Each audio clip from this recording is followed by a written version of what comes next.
Okay, hello everyone, and welcome to this new seminar organized by the Instituto de Astrofísica de Andalucía in Granada, Spain.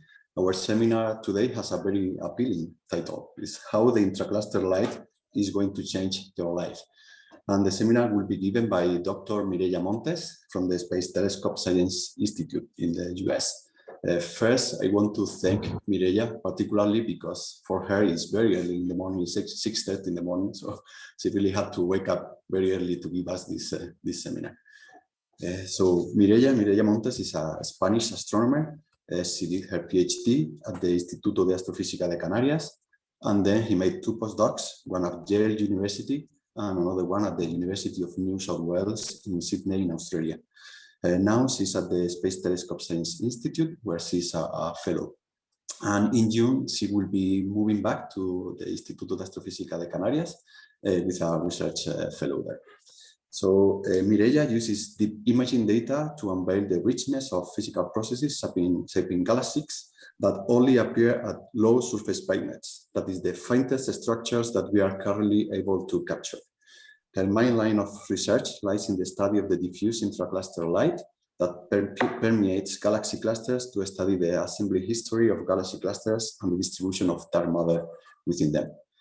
So, Mireia, if you are ready, the floor is to you. Okay. Thank you very much. Thank you very much, all of you, for joining to listen to my talk.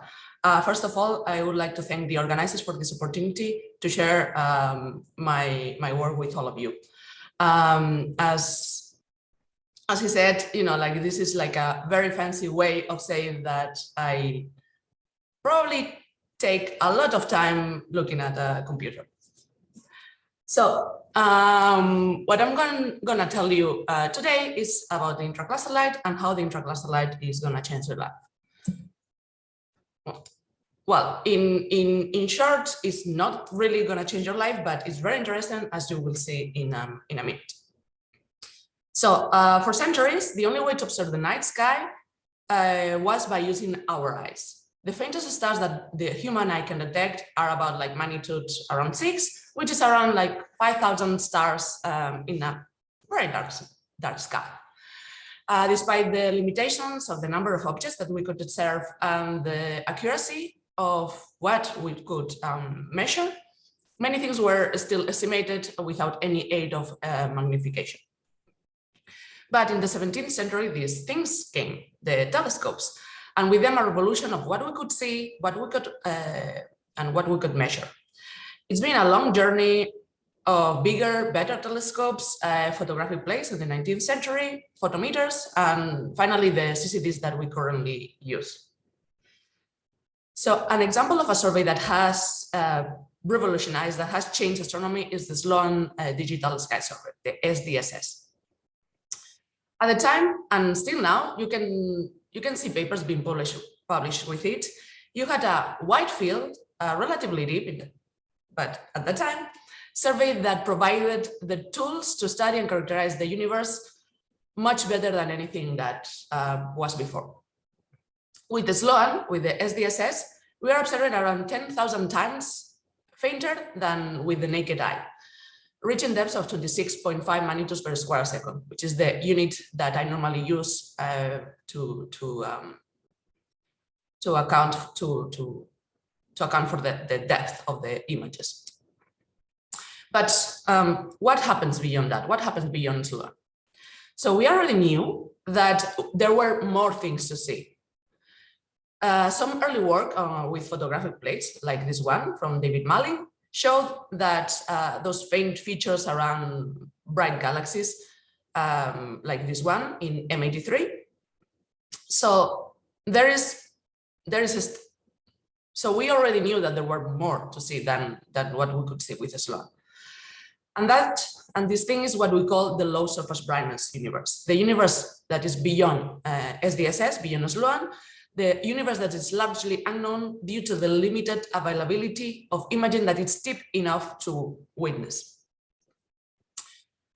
So there's a huge of astrophysical phenomena that are faint that can only be studied at low surface brightness. For example, the zodiacal light for solar system evolution, the galactic theory, the gas and dust of our galaxy, to study the properties of the interstellar dust. And even we can study stellar evolution by studying the faint structures around stars. However, where the study of the loss of first brightness universe, as a field has shined, is in the study of extragalactic objects. Most galaxies in the universe are in the low mass regime. They are dwarfs. Those are the ones that we are missing in surveys like Sloan, and they are the ones that we want to observe because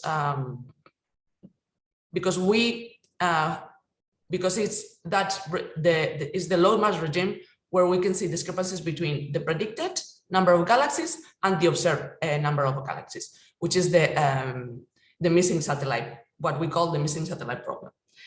So around 24.5 magnitudes per square second is when there is the completeness of this type of galaxies starts to be severe.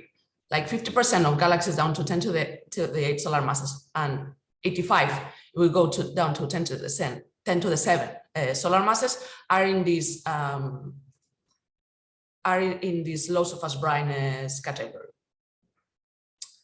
So basically, studying these loss of fast brightness galaxies are important to understand the physics of galaxy formation that is now biased to the brighter universe, to brighter galaxies. But it's not only in a statistical sense, but by studying individual ones, we can learn about the processes involved in the formation and evolution of galaxies. For example, and this is as you would say, it's a very random example, comes from this galaxy that was claimed to be special. It has a surprisingly small content of dark matter. However, if you take deep images like this one, you start seeing these tails over here. That this is pointing that this galaxy is interacting with its neighbor, which is the one here that I subtracted. And the low dark matter content is completely within the cosmological framework that we are working with now. It's because the dark matter is more extended, it will be stripped before the stars as the interaction is happening. So now most of the dark matter is gone, and we are seeing how this interaction is affecting the stars of the galaxy. So this is an example that clearly demonstrates how having deep imaging is important to fully understand what happens to galaxies, what we are observing with, with normal observations. And this is not only for low mass galaxies. We can study the fainter structures around the not so faint galaxies, the stellar halos of galaxies.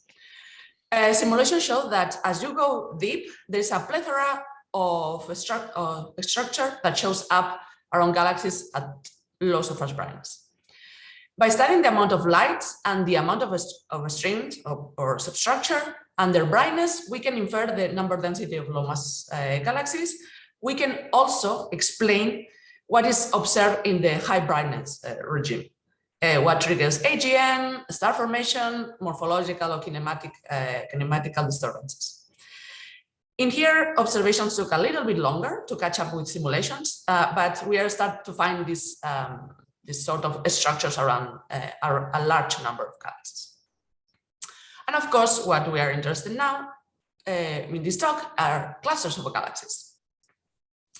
In 1937, Zwicky, which is this guy over here, and I'm sure that there are much better pictures than this one, but this is the best one, so I'm still gonna use it, proposed the existence of a diffuse light filling the space between the galaxies in the cluster, the galaxies in the cluster of galaxies.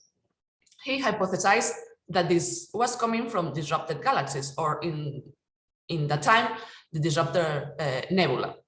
What he called them.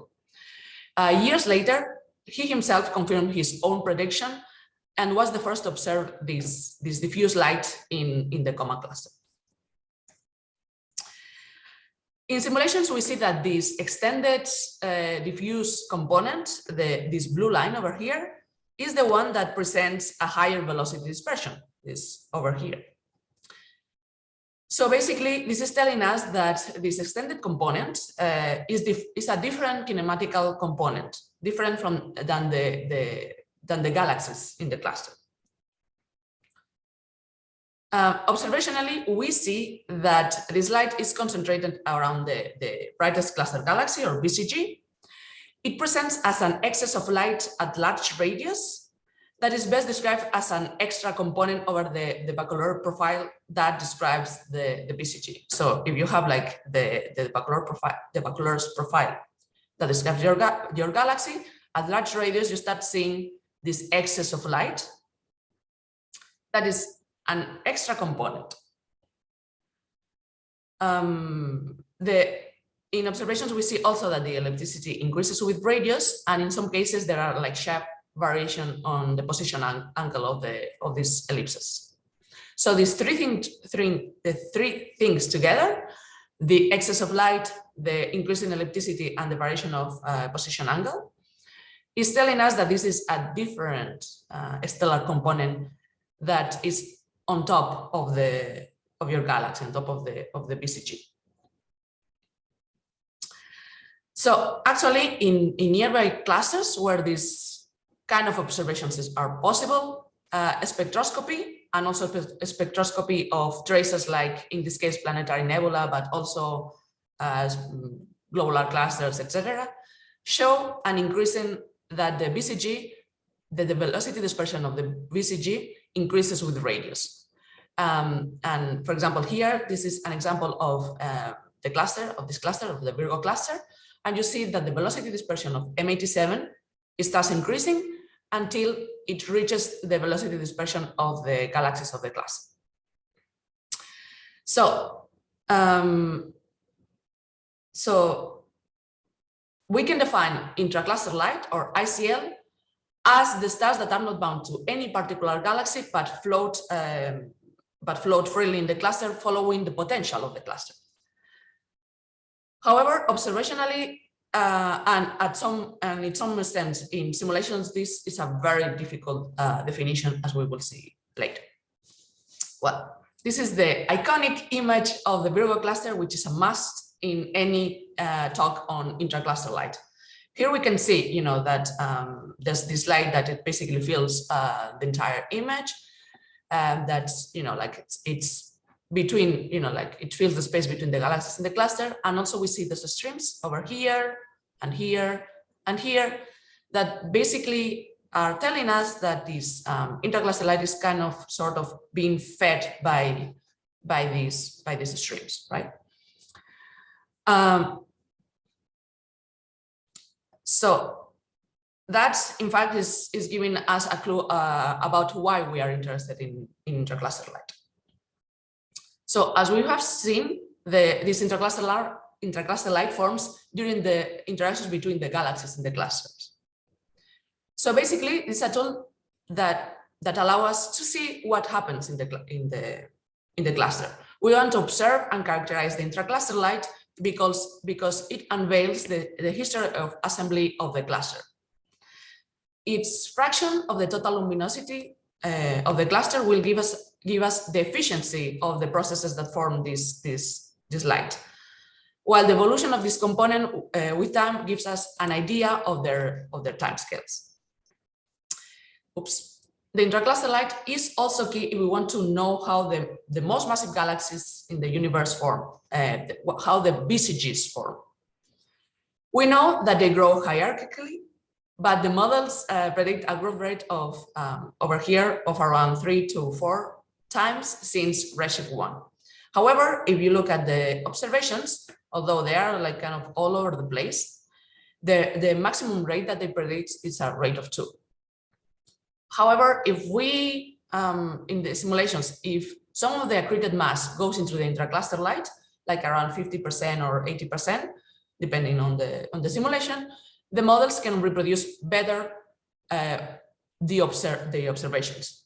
But of course, the relative contribution of the possible interactions and the fraction that goes into the intracluster light are still not very well constrained.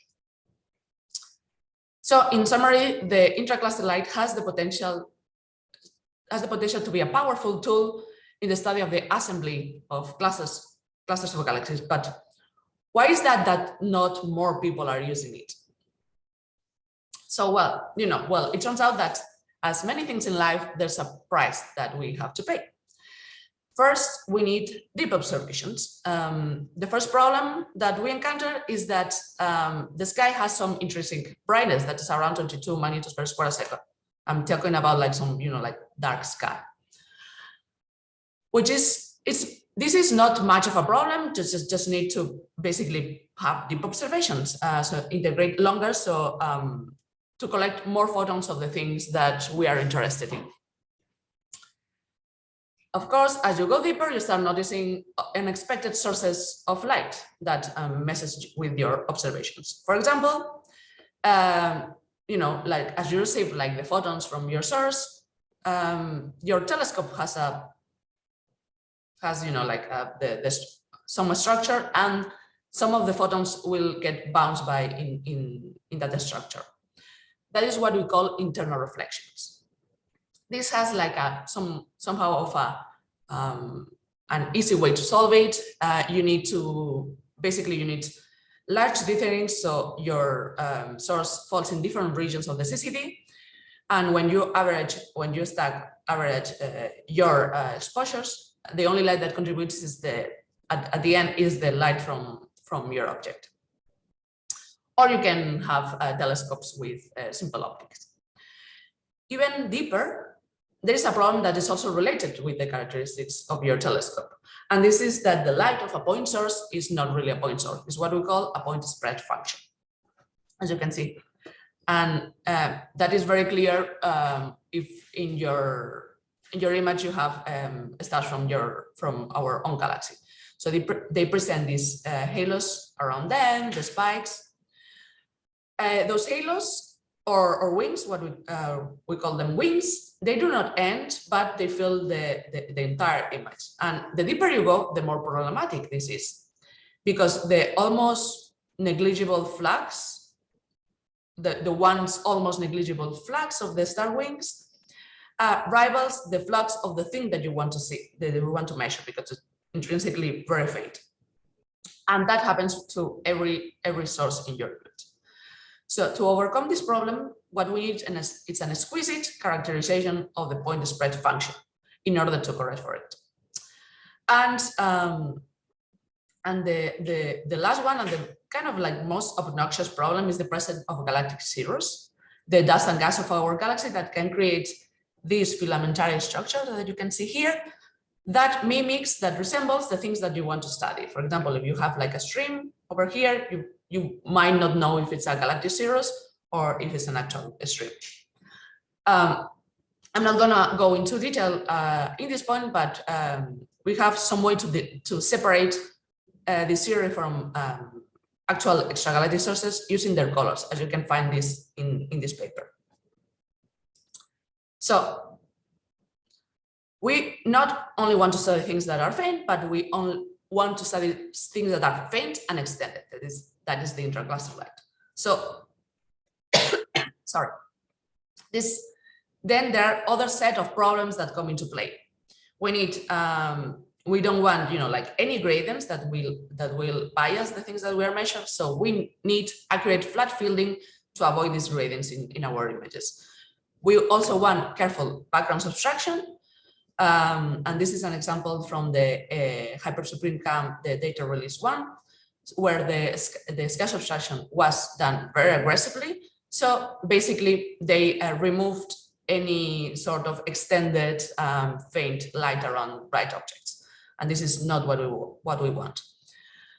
This was kind of solved for the data release 2, but still it's not as good as we want it to be. And of course,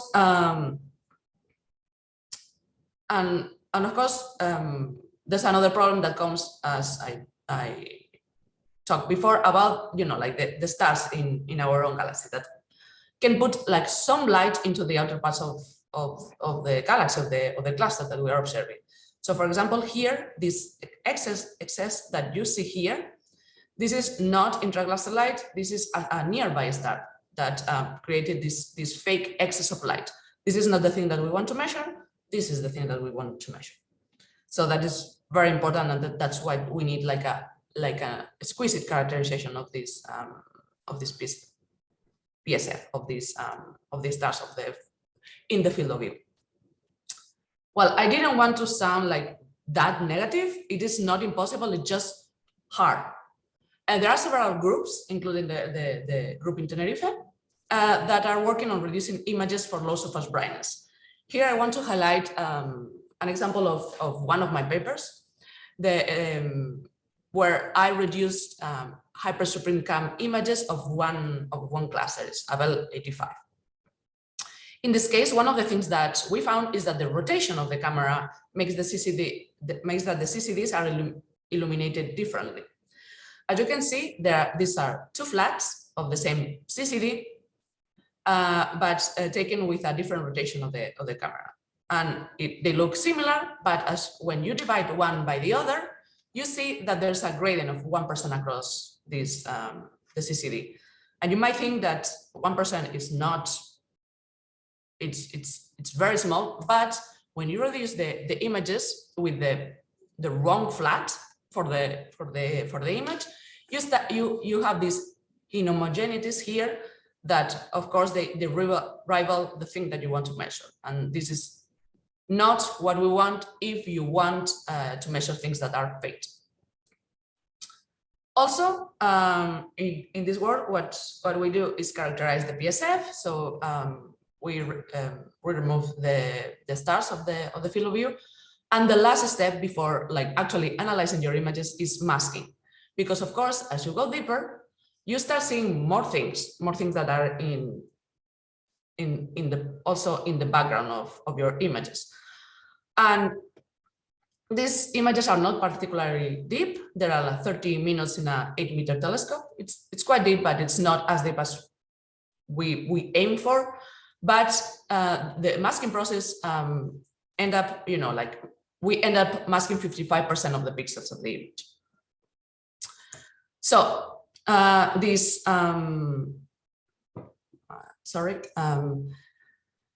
next section is about what we know about the intracluster light and what we don't know. Given the difficulty to observe, we do not have many studies investigating this light, and what we know is not a lot. So, and this is a little bit of shameless advertising here. If you want to know things in more depth, pun intended, you can go and look at my multiple reviews on the subject in 2019, or the one that was published 2 weeks ago in Nature Astronomy. And if you are interested in the nicer version, I can send you the link to access it. So, as I have shown you before, the intracluster light can be separated kinematically from the central galaxy or galaxies of the cluster. And that can be done with the nearest systems. For example, here is the Virgo cluster, M87. And you see that the intracluster light is, the one with the highest, is the component with the highest velocity dispersion. However, in the majority of the cases, we only have imaging. And therefore we need to come up with different definitions of intracluster light. So the most widely used and the one that is the easiest to implement in your images is to define a surface brightness cut. That is that the light fainter than a certain threshold is defined as intracluster light, as you can see here. So according to simulations, it appears that this method works pretty decently in observations to identify intracluster light stars. However, and as you can see here, we are missing all the diffuse light in projection of the center of, the center of the BCG and of the center of the galaxies. Another widely used method is fitting to the one diff profile or to the 2D image two models, normally CERSIC models that describe both the BCG like this one, and the intracluster light. In this case, we are recovering all these diffuse light that is in the center, but we are losing information in case of asymmetries, tidal streams, and light associated with the other satellites of the cluster. And the third method is I call it the wavelet-like. So recently there has been a push for methods that can separate between galaxies and intracluster light for the whole image. I call them wavelet-like methods because the idea behind them is using some sort of filtering to separate between the tiny things, the galaxies, and the more extended and diffuse component that is the intracluster light. And this includes the work of your own Yolanda Jimenez Teja on using CHEPs to do this sort of separation. Well, once we can define the intracluster light, we can see how it evolves with time, as it will provide clues about the mechanisms of its formation. Simulations agree that the bulk of the intracluster light forms below redshift 1. Reaching around 20% of the stellar light of the cluster in this component at redshift 0. So now, well, so the problem is that it comes when you try to do this observationally. This kind of growth depends, and it depends on how you define the intracluster light. So when you are using Astrophysical brightness cut, this is the gray symbols that you can see here. There's a clear trend of increasing intracluster light fraction with decreasing redshift. Especially, it seems like the onset of this intracluster light formation happens below redshift 0.5. However, if you are using the same technique but in simulations, which is this purple line over here, the evolution that you see is not so steep. It's a little bit more gradual.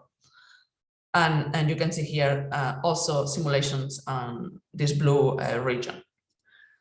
And that happens when you use another way to define the intracluster light, which is when you use this composite model, the two CERSECs to define BCG and intracluster light. You see that the trend with redshift is a little bit more gradual than using Astrophysical brightness cut. This might be due to the fact that and this is a kind of like a cartoon of what is happening. This might be due to the fact that the stellar populations become older with time, and when they become older, they become fainter. And Astrophysical brightness cut, when we are using Astrophysical brightness cut to define the intracluster light, that might be with time, that might be adding more light from the inner parts of the galaxy, creating this kind of fake trend that we are seeing. When we look at how the intracluster light correlates with the mass of the system, it is that simulations in this case, they do not agree about how the intracluster light should behave. Some simulations find an increasing fraction with mass, others do not find any trend like this one, and there are some that actually find a decreasing trend with mass. And that might be due to the different processes that create the intracluster light in these simulations. Observationally, it doesn't seem to be any correlation with mass. However, we do not have that many data on the group regime, on the intragroup light, and the data that we have for clusters is still quite noisy. So if there might be a correlation, but it's still buried in the noise of the measurements that we have. So as you could have guessed on the thing that I was trying to explain, is that observations can help to constrain theoretical models, and these models can help us to understand what we are seeing.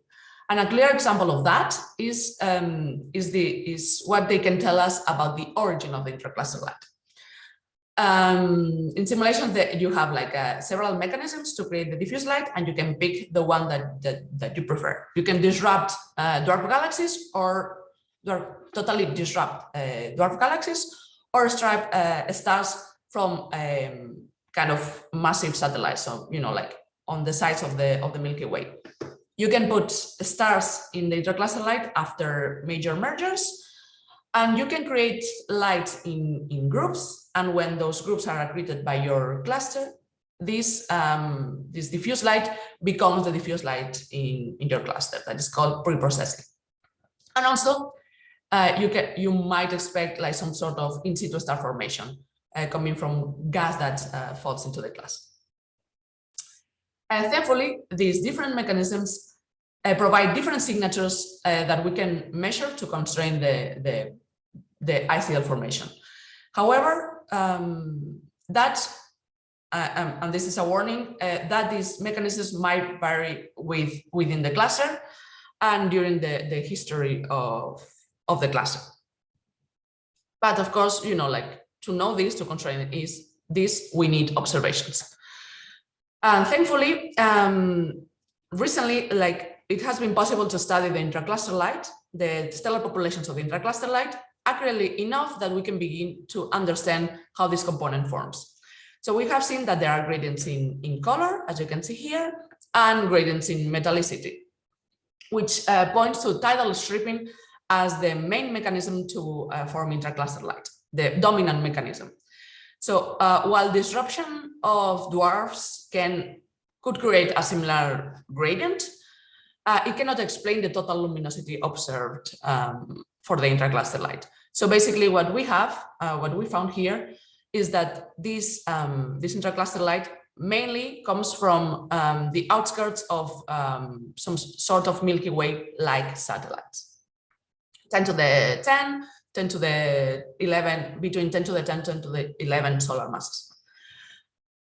However, also there are some observations of clusters that show like some, like a flat gradient that might be pointing into major mergers as the main source in this case of intercluster light. And that means that the stellar populations of the intercluster light depends on the popularities of the cluster that you're observing. And of course, bear in mind that this is integrated light. What we are observing is the average, the dominant process that contributes to the intercluster light. But the truth is a little bit more complicated. For example, this study that looked at one particular field in the Virgo cluster, and they found that around 25% of the stars are young and metal rich, while like 70% of the stars are old and metal rich. So there's a mix in there. And of course, one of the most surprising and interesting properties of the intracluster light is its potential as a tracer of dark matter in clusters. In the illustrious TNG simulations, Popularities et al. 2018 found this very nice correlation between the mass of the system, the mass of, in this case, the mass of the cluster, and the slope of the stellar halo of the system. We show that this relation holds to very massive clusters, around 10 to the 15 solar masses, with the Hubble frontier fields observations. But it's not only this relationship. Popularities et al. 2014 and 2018 showed that these slopes with increasing halo mass, they become gradually more and more similar to the slopes of the dark matter host halo. So it seems that the slopes, that this halo, it becomes as shallow as the dark matter, as Annalisa says in her papers. So that means that it seems that the distribution of intracluster light is as shallow as the dark matters, and therefore we might be able to use that to see the dark matter halo. And of course, we investigated that using the Hubble frontier fields. The Hubble frontier fields are the deepest images ever taken by the Hubble Space Telescope of 6 clusters of galaxies. So apart from having like the deep images, the Hubble frontier fields initiative provided to the public the mass maps of the mass maps of the cluster. So basically, it's the distribution of dark matter in this cluster. And so what we did is compare both of them.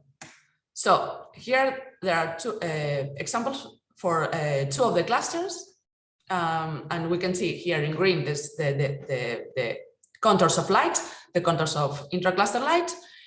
In blue, we have the contours, the isocontours of mass, and we also have the X-rays as a sort of possible another tracer of the dark matter in the clusters. And as you can see, only by looking at it, is that the intracluster light and the mass maps are very similar. So it seems that actually the intracluster light might be a very good tracer of the total mass of the total mass distribution of clusters. And of course, the X-rays are doing their own thing because these clusters are they are merging. So we are not expecting that to be similar to the actual mass distribution of mass of the clusters. But we were limited by the field of view of the camera, that the WIFC3 camera, but simulations came to the rescue. The similarity was studied with the Sea Eagle simulations. These are some of the examples of the clusters that they have there. So both the stars that are the red contours and the dark matter that is the green one appear to trace each other up to 1 megaparsec from the center of the cluster. So it seems like that this is holding beyond what we could observe in our observations. But why is that? We know that the intercluster light is an extended component, as satellites in massive clusters tend to deposit their stars at large radius. We also know that these stars, they follow the potential of the cluster. So naturally, both things make the intercluster light a good tracer. Both things together make intercluster light a good tracer of the dark matter or the total matter distribution in clusters. And this has extraordinary consequences, as we can now be able to see the distribution of dark matter in clusters by only taking a picture. And if we know how dark matter distributes in clusters, we have a way to constrain what actually is dark matter. This property of the intercluster light tracing dark matter has been already used to measure the splashback radius. This splashback radius is the radius where particles, stars or dark matter, reach the apocenter of the first orbit. So basically, it's a boundary that separates the material that is bound to the cluster and the material that is falling into the cluster. So it's sort of a physically motivated edge of the cluster. So in this work, Dispersion et al. 2021 used the Sea Eagle simulations to detect the splashback radius from the light profile of the clusters. This shows as a dip in the surface brightness radial slope. And you can see the dip in the dark matter, and you can see how this dip appears in the light profile of the clusters. A little bit later, the same year, Gonzalez et al. 2021 found a similar signature in their dedicated imaging of one of the frontier fields clusters. However, and you can see here, this is this drop in the surface brightness profile that when you do this this surface brightness radial slope shows like this dip over here is what we call they call a caustic. However, this signature is a little bit, the radius of this signature is a little bit shorter than you would expect in simulations. That might be caused by the fact that this is a very complex merger. These clusters are very complex merger. So if this is confirmed, that will be the first identification of this radius in an individual cluster. So we have seen that the Intercluster Light is a promising tool to study several things in the assembly of clusters of galaxies. We can study the assembly or the growth of the most massive galaxies in the universe. And we can also use the Intercluster Light as a way to kind of see the dark matter in clusters of galaxies, and consequently being able to, maybe constrain the nature of dark matter, but for sure identify the splashback radius in clusters. But there's still a lot to discover in this field. So who knows what else the Intercluster Light can tell us. But what is the next step? The next step is having sufficient numbers of clusters. It's basically numbers. We are limited in what we can study due to the lack of imaging that is deep enough, that has the enough quality to actually study the Intercluster Light.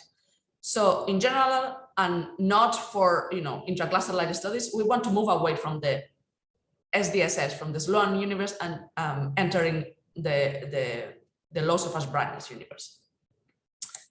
So the loss of fast brightness community is very interested in these three facilities, in Rubin, in Roman, and Euclid, to get deeper images of substantial large areas in the sky. So those three facilities, they complement each other very nicely. So while Rubin is gonna observe the whole southern sky for 10 years, Roman and Euclid will provide the infrared imaging and the high resolution of space. However, as I mentioned before, we need to reduce the images in a correct way to take advantage of what these surveys can deliver. And finally, and I promise I will shut up, I want to advertise something, and this is the Discovery Seminars. The Discovery Seminars are is a seminar series given by postdocs at the Space Telescope and Johns Hopkins University. We have been very affected by the pandemic, and this is kind of our way of trying to compensate for this.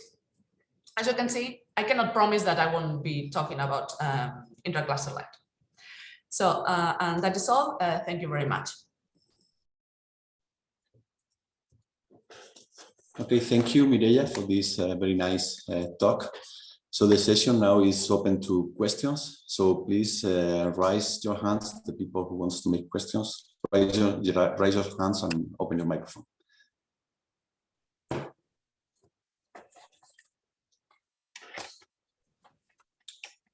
Don't be shy. Don't wait for her seminar at the Johns Hopkins University to make questions. You can do it now. Okay, there is one question by Jaime Perea. Please, Jaime, go ahead. Okay, can you hear me? Yeah. Yep. Okay, thank you. A bit far, but yeah. No, well, the first, yeah, okay. So the first thing is to just to congratulate Mireia, because the work is very, very nice. I already know the paper to publish in Nature, just by chance. I read it a few days ago when I wasn't here in Granada. And it is something that I enjoy reading. Okay, my question is, how can you improve the knowledge of the Intercluster Light? I mean, you know that there are many new surveys that which are going to observe several bands, filter bands, they're called. Can you see that those surveys, if we go deep enough, will help? And that wasn't the question. And the other thing that I want to comment on was that there is as you demonstrate in your paper, there is a direct link between the properties of the BCG of the galaxy and of the quantity of or the distribution for intercluster light. But there is also something interesting, which is the magnitude gap between the first and second galaxy in these systems, in clusters, that also provides information of the mechanism of formation of the cluster.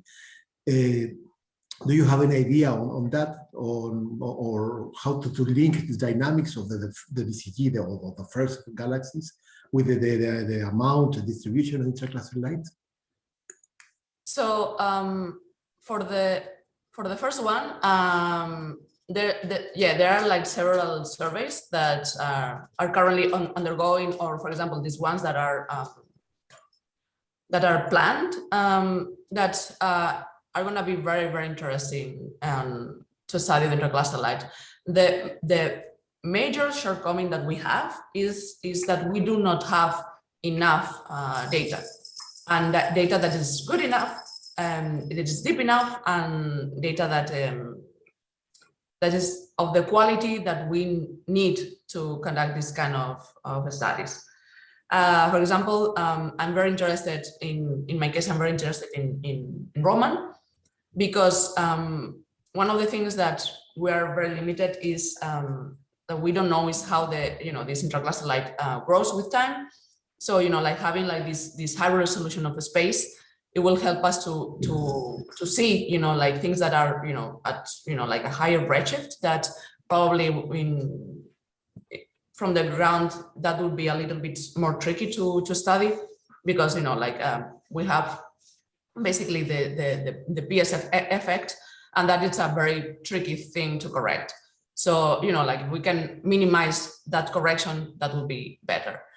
And the thing is, with this combination of the three facilities, we will have multi-wavelength coverage of the intercluster light. So like we can have better like determination of the stellar populations of the intercluster light, of the mechanisms of its formation, and hopefully we can go a little bit farther than what we know now, what we can explore now. For the second one, for the like to relate the properties of the galaxy to the intercluster light, there are several papers that do that look at different properties of the BCG or properties of the cluster, and they correlate it with intercluster light.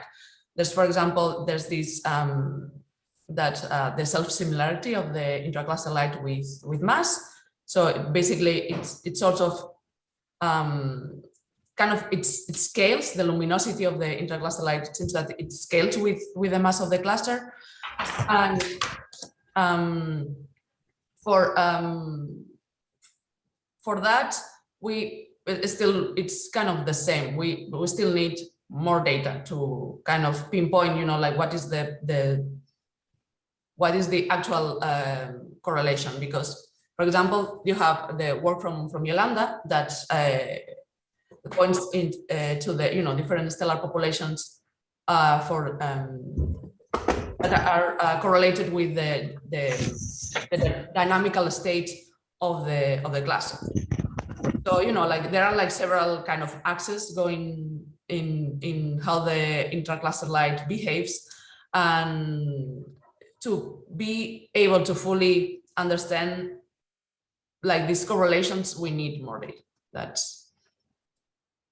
We are kind of limited on the things that we know. Okay, sure. Okay, thank you very much. Okay, there is another question by Isabel Marquez. Yes, hello, can you hear me? Can you hear me? Because I sometimes have problems with my, yes, I do have problems. Okay, I hope it'll be fine. So first of all, congratulations, Mireia, for such a nice talk, and for the work and for the publication in Nature Astronomy.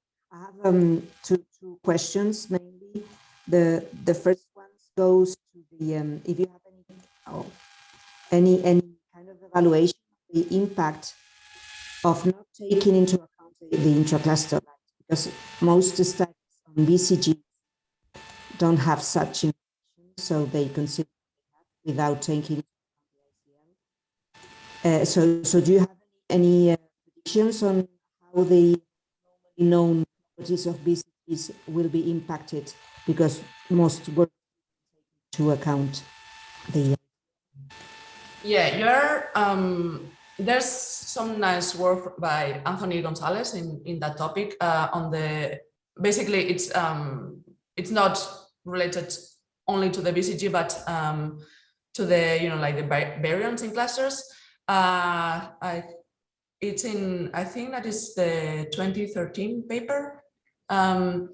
That basically he shows that adding intracluster light in the how like you measure the number of baryons in your cluster, you have like a significant increase in the number of baryons, because as we have seen from like some works, from observational works and from simulations, is that the intercluster light accounts for like around like 10 to 20% of the stellar light of the cluster. So if you're missing that, you are missing like a lot of light and of mass. And here what I showed somewhere, I cannot find it now. Where is it? Okay, it just collapsed. But what I showed like a plot of the mass rate of the growth of the BCG, and I think that like what you see like in that plot is that the observations are kind of all over the place, that the mass rates that they find they span a lot of values. Like the maximum is a rate of 2, but there are some that they do not find any sort of growth with redshift.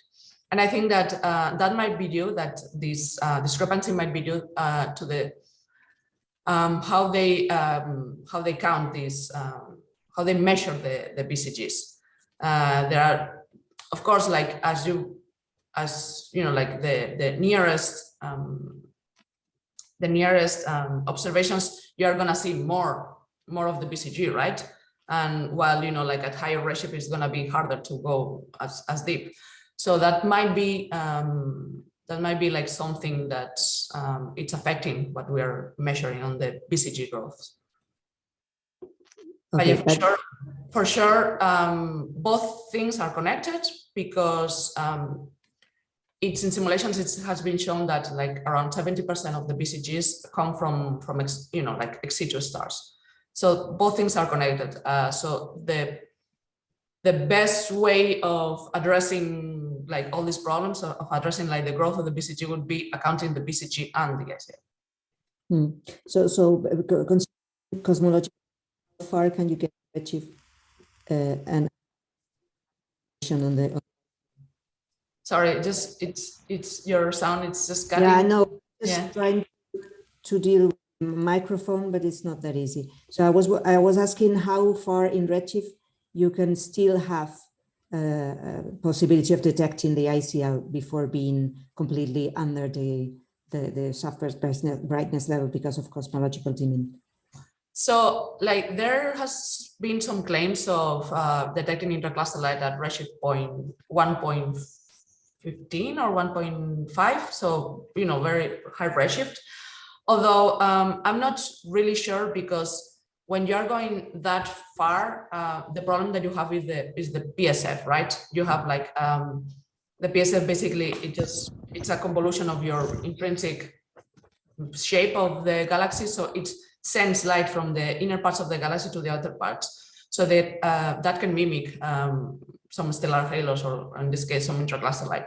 So that's, and I'm not sure if they did that, like if they carefully removed the contribution from the BSF. So the advantage that we have that can compensate a little bit of the cosmological dimming is that the stellar populations are also brighter. So because the intercluster light, as I showed, is a little bit younger than the BCG. So that's kind of compensates a little bit the cosmological dimming, and it allows us to go a little bit more, late, like earlier in time. Mm-hmm. Okay. So and then the last question is whether you have seen any kind of a correlation between the general filamentary structure in which your cluster is placed and the kind of elongation of your ICL, if there is some, because it seems to be. Yeah. There's like what has been shown is with the distribution of galaxies in the cluster. So because the distribution it's like more elliptical, and the ICL seems to be like becoming more elliptical with radius. There hasn't been any study with the filamentary structure yet, but that would be a good thing to. But it seems like yes, that might be the case. Yes. Okay. So thank you and congratulations again. Thank you. Okay, are there further questions for Mireia? Please, if there are further questions, raise your hands. Okay, apparently not. So thanks again, Mireia, for your nice talk and everything, and again for waking up so early to give us this seminar. And just yeah, and thanks everyone for attending the seminar. Just remember, next week we will have a seminar on a fully different topic. It's the magnetic field of exoplanets. So stay tuned. So I'm going to stop the recording now. Okay.